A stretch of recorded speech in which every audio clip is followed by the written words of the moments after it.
ñun ñëpp mës nañ dégg ay histoire yoo xam ne dañuy raconter ay nit yoo xam ne ci suufu ndox bi la ñuy dund nekk moitié nit moitié jën ñu leen di woowee ay sirènes sirènes yi nag am nañ ci dëkk yëpp ay mythe ay légende yoo xam ne diñ koy wax ci ñoom tout le temps nag dañuy nekk ay ñoo xam ne dañuy topp marin yi di leen charmer pour jël leen dugal leen ci ndox bi noyé leen. tout récemment benn marin maanaam benn nappkatu jën koo xam ne dafay yàgg ci kaw ndox bi di dem di nappi ay jënam pour ñëw jaayaat ko moo commencé di filmer li nga xam ne moo koy topp mu mel ni nag benn sirène moo koy topp di ko wëy benn wëy bu bizarre moom nag moom lay filmer nii di ko wone. I hear him. Where's she at? What the fuck is that noise, bro? What is that noise? Where are you?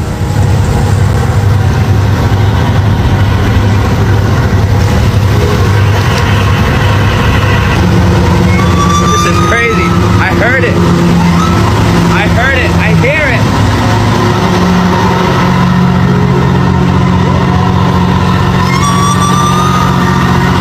Oh my God.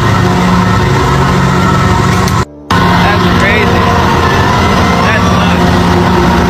moom nag li ko jël jaaxal mooy fu mu nekk dafa sori torop pour mu mën sax ne civilisation dafa am wala ay kër wala ay télé wala rajo ndax moom ci digg géej gi la nekk dara amu fa kër amu fa rajo amu fa amul dara moom dong ak ndox bi wër ko loolu nag moo ko gën a jombal te boo dégloo bu baax da ngay dégg benn baat bu koy woo naan ko tëbal man ma tegaat ko.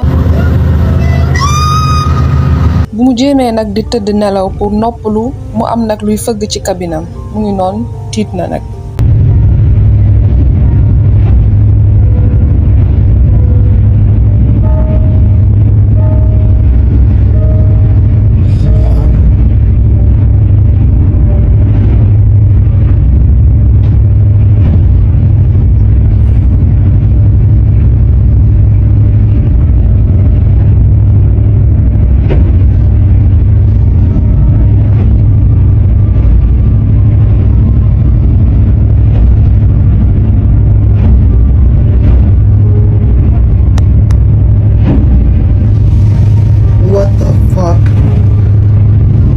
fëggee insisté nag mu daal di jóg génn di xool mu gis nag benn affaire bu koy topp ci biir ndox bi. What the fuck is that?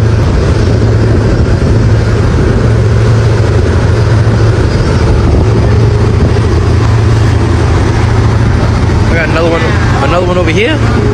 What are those? comme ni ngeen ko mën gisee noonu ñaari affaire ñoo ngi koy topp.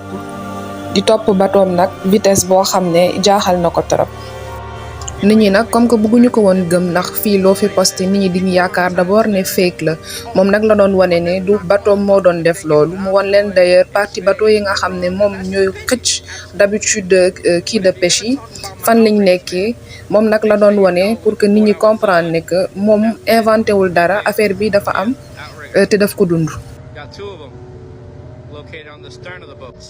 fan yi ci topp nag mu doon napp jën daal di foraale loo xam ne xàmmewu ko mu daal di décider nag yóbbu ko ci laboratoire muy geen bi ngeen gis nii mu daal di nuroog comme geenu dauphin wala geenu requin mu daal di décider yóbbu ko laboratoire pour ñu tester ko ba xam nu mu fa demee.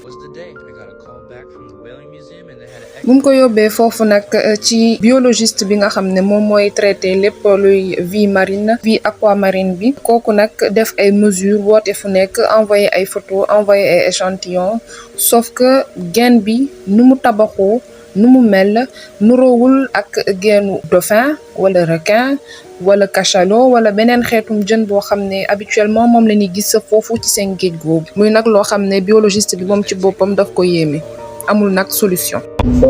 Absolutely, you never seen anything like this. biologiste bi si boppam nee na musul gis lu mel ni. Can you hear me? bii nag beneen vidéo la bi nga xam ne def na ko beneen jour daal di wax ak ñoom ñu tontu ko. Bro, oh, I gotta watch my step out here, man. li ko gën a jaaxal mooy fan yi ci topp gouvernement ci boppam moo daal di déplacé wu ñëw ci bateau ma di def ay test nag moom nag li ko jommal mooy lan la gouvernement bi di ñëw di doy di def ay test bu dee moom lu muy wax du dëgg luñ fay def ak lan la ñuy testé. We all know Source 90 has heard certain things out in the ocean, and then my TikTok gets banned, and then the government shows up my boat. It's too many fucking coincidences. kii nag benn personnalité publique foofu ci États-Unis la koo xam ne nag dafa amoon interview foofu ci show bi ñu woowee Joe Rogan muy nettali nag loo xam ne dal na ko lu yàgg mais musu ko ñeme nettali parce que dafa yaakaaroon ni bu ko waxee nit ñi dañuy foog ne dafa dof ndax fii boo waxee yenn wax yi dañuy yaakaar ne ab dangay fen wala danga dof mu ne nag bu mu demoon vacances foofu ci île Seychelles yi dafa daal di gis li nga xam ne mooy benn sirène boo xam ne dafa fendre ndox bi dafa daal di nager vitesse boo xam ne musu ko gis daal di jékki-jékki génn ci ndox bi taxaw maanaam comme ku taxaw ci génnam di nager di ko fixé mu ne nag mu daal di tiit noppi xaar ba situation bi passé mu daal di jug ndànk daal di dellu fi nga xam ne mooy hôtelam bi mu daloon mu ne nag bi ko loolu dalee ba pare mu gis ne sirène la mu gis tamit ne sirène bu góor la bi ko loolu dalee mu daat koy nettali si ñi nga xam ne ñoo dëkk foofu zone boobu muy Seychelles bi kooku ne ko loolu fi yàgg na fi am loo xam ne lu fréquent la du lu bees wante boo bëggee dégg jàmm mooy bu ko nettali kenn ndax kenn du la gëm. Voilà chers téléspectateurs yegg si nañ ci li nga xam ne mooy fin émission tey bi ñoo ngi leen di invité ngeen abonné wu ngeen dem ci TikTok bi bu dee amagoo leen YouTube bi ngeen abonné ci YouTube bi ñu daal leen jox rendez-vous un autre jour un autre épisode pour un autre phénomène paranormal sur KOUMPEU TV. À bientôt.